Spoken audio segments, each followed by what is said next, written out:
Hello there, and welcome back to Rant About Nothing. And today we are going to be talking a little bit about the history of Australia, in particular Kangaroo Island. Now, Kangaroo Island is the third largest island in Australia, just off the coast of South Australia.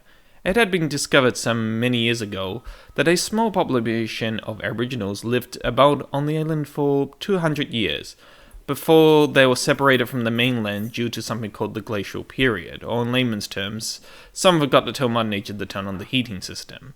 The Aboriginals left the island in small boats, and it was eventually called this word which I can't say, but it roughly translates to Island of the Dead. On the 2nd of March, 1802, Kangaroo Island was discovered by Matthew Flinders while charting the coast of South Australia, while he was looking for some resources and much needed supplies to fill up his own dwindling.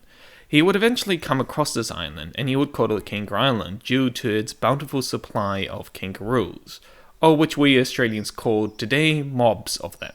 He also noticed a large colony of seals along the island with many other various animals. He landed on the eastern cove of the north side of the island, now called American River. He chose this side of the island due to the fact of its very sheltered waters. Flinders, in his journal, notes the fact that his crew and himself haven't basically feasted on any food for a very long time, which led to them basically killing about 30 kangaroos and basically feeding on their spoils. While this may seem barbaric, we gotta remember that our sensibilities don't quite apply to their situation, and also there were no supermarkets, and the refrigerator wouldn't be invented until basically 1834.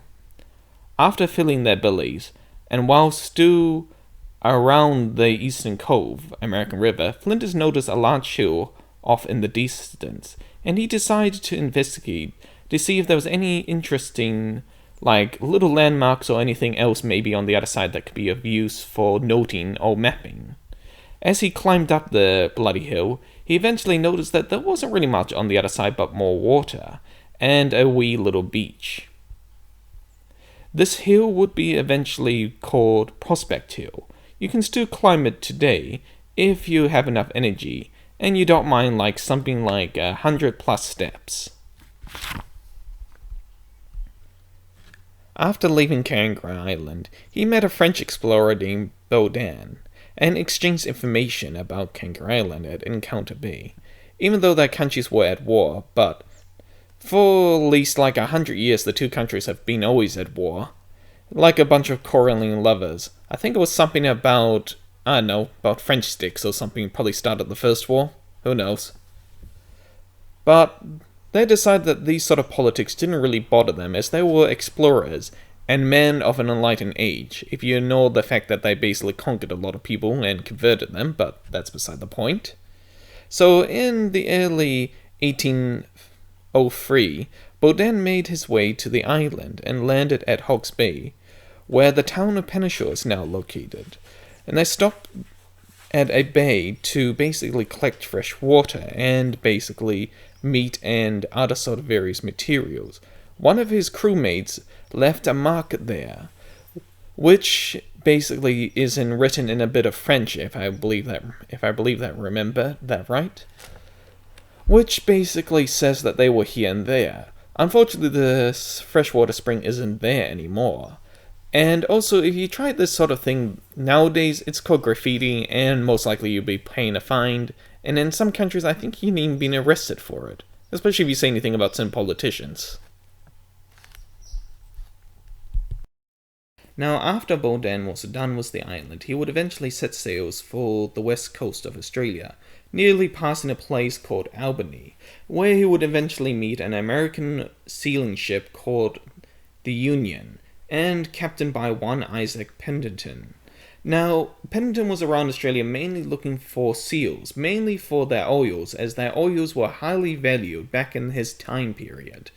And when Baudin told him about this island, it was pretty much like a gold mine for the fellow, so he pretty much set up sails and pretty much set down, basically arriving at the east coast on April 1803, just a couple of years just after the fact of Flinders, who had just basically discovered the place. He would eventually stay around the place for basically up to, I believe, all the way to winter, where he would eventually decide to build another boat, a smaller one.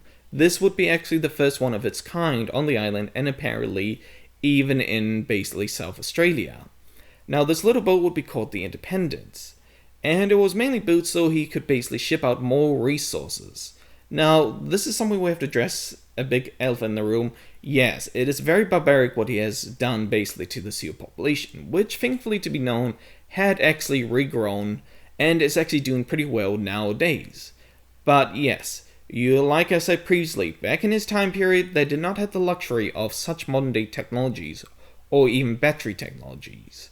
So yes, it may seem barbaric, but it was a necessary thing nowadays. Like how the fact that we need oil, not the one from seals, but the one from grounds. I'm gonna sidetrack that.